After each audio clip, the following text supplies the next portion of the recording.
I love sacred music.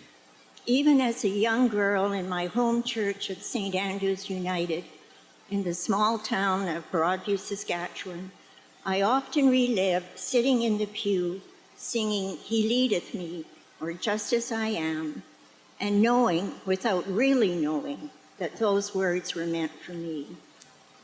I played the piano for the Sunday school, and in the summer was the fill-in organist playing a small electric organ. I would go on Saturday to practice the pieces I was going to play on Sunday, but then I always played for myself, Largo and the Lost Chord. The Lost Chord begins quietly, but gradually gets stronger and stronger. And as I played those louder notes, something within me moved to much greater heights. If you're not familiar with the Lost Chord, it's very old. It was first written as a hymn or as a poem in 1858, and then there's a manuscript dated January the 13th, 1877. And it starts like this. Seated one day at the organ, I was weary and ill at ease. My fingers wandered idly over the noisy keys. I knew not what I was playing or what I was dreaming then, but I struck one chord of music like the sound of a great amen. It came from the soul of the organ and entered into mine. The writer searched and searched, but he could not find that chord again.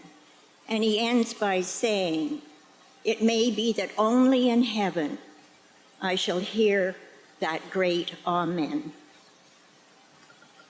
Music is how the universe, or God if you prefer, calls me to that which is bigger and stronger than I.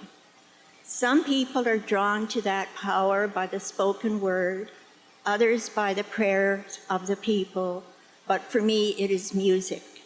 One is not better or more important than the other, only different.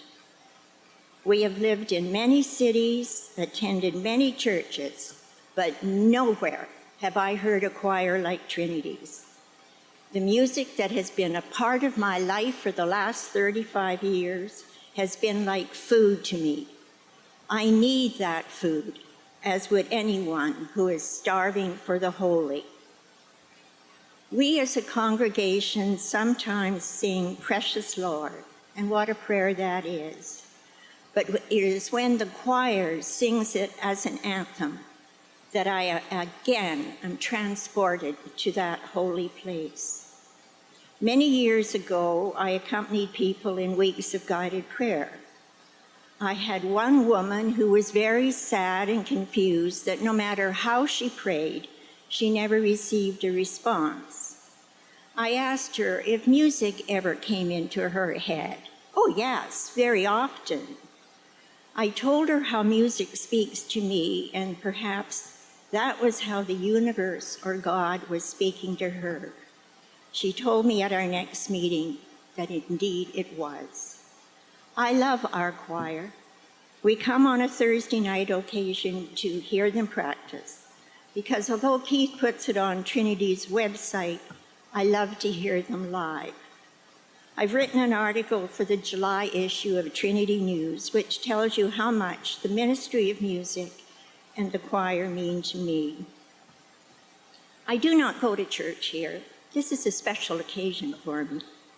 I am home alone on a Sunday morning, and even if I'm walking about or sitting quietly in my chair, my head is always filled with the music I am meant to hear, and I know the words that I hear are what God is saying to me.